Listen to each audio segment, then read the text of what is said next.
Welcome to Homestead Reptile, and this is Mud's Conspiracy Corner. So we're going to talk about super cappuccinos, the leucistic crested gecko, and some other similarities. So they have a ridiculous amount of similarities. Doesn't mean they're the same thing. So the super cappuccino and the leucistic gecko, they both have those dark eyes. They have transparent skin, and they have that slim body where it looks like they have no meat on their bones. Sunken in head, they have no crests. And you'll say, well, the leucistic is solid white. You can also have solid white crested geckos. So here's one right here, crested gecko, handful of the leucistic babies. They look the same. And here's a normal one and the leucistic babies. Very similar body structure-wise. Does not mean they're the same thing, but they could, in the long run, suffer from the same ailments as a super cappuccino with the wasting of their muscles. But we don't know yet. We're going to give them some time. So Reptile by Max first produced the leucistic crested gecko. So they were the ones who first announced it in April 2023. They first announced it. Then another breeder came out. Brian J. Bernadine first announced May 9th, 2023. Then a Korean breeder announced his Ghost Pixel, same thing, October 10th, 2023. So a lot of breeders within a very short period of time mentioned that they have these geckos. So theory and a little bit of rumor. So these guys have been around a lot longer than we think. Same thing with the cappuccino. They've both been around the hobby for a long time.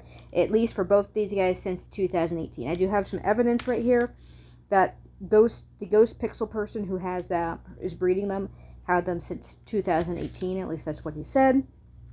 And I think there's a reason why it's kind of went under the radar for a while. The single gene form is nothing to write home about. It's just a very bland looking gecko, and as we go through this video, I'll show you some examples of the single gene form. So kind of like cappuccinos, it's just a brown gecko that goes in the wholesale bucket. And you just toss it in the wholesale bucket, and then people unknowingly have added it to their gecko groups and bred them without knowing.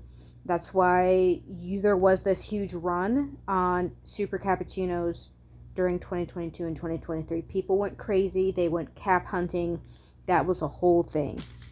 People went insane. They were just grabbing any brown gecko out of PetSmart, Petco, or Pet Supplies Plus, posting it on Facebook and asking, is this a cappuccino? Is this a cappuccino? Is this a cappuccino? And they're breeding them, trying to figure out what was going on, and it was a whole thing.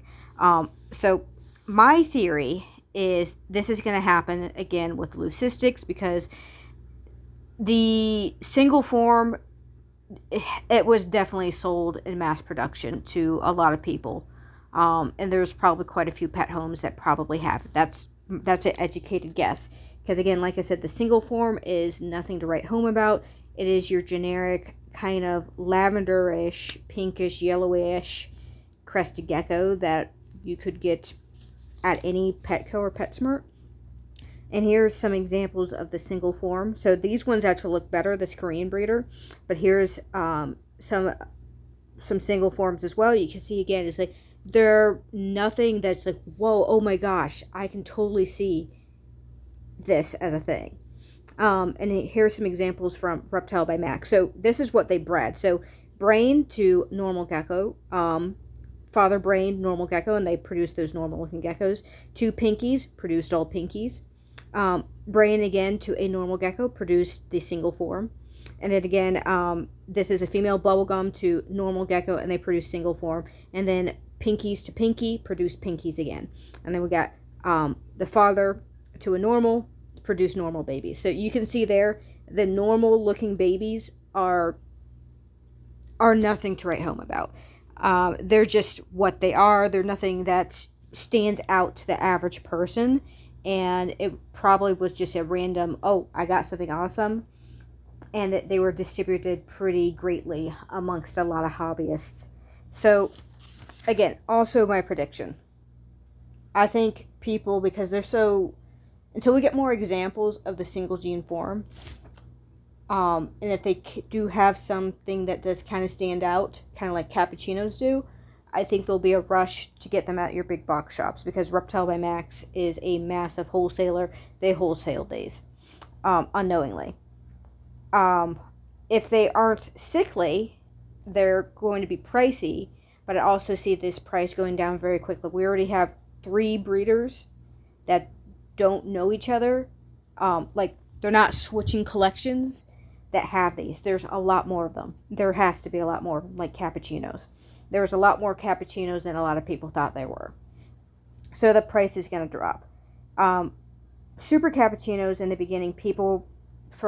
beginning, they were spending a god awful amount of money, so $20,000 to $40,000. If you spent that on a super cappuccino, you lost your money. So there's going to be, I see the single gene form going for quite a lot of money. So it's a lot of money. So I think the last one I saw was like $10,000 for a single gene. I would not spend it personally for me, because the single gene animal is not that attractive looking, and it would really suck bad if you spent that money on that gecko and you found out the whole form, the leucistic gene, the 2-copy gene animal, had some problems later down the road where they got sickly, and now you're just stuck with this morph that you don't really like. And again, I think a lot of people have it. We don't know about if it has health problems, but since everything that's happened with the cappuccinos, I would be cautiously optimistic that it doesn't, because they seem to have breeding adults. But I would also be a little nervous, because what if they end up being like a lemon frost and develop cancer in like 3 or 4 years, and it's the cancer gecko? You never know. And it's also, to me, I like the Korean Pixel Ghost better than the Reptile by Max and the other American breeder. I just think they look better. But they also don't have any head structure.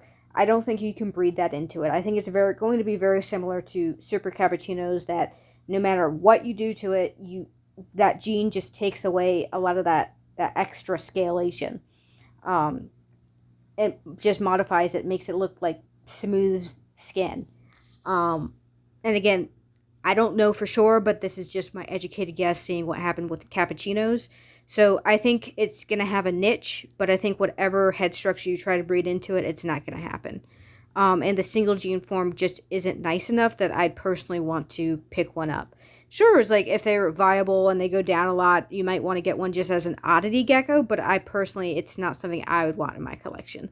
I just don't think they're not the thing for me, and everyone has their different tastes.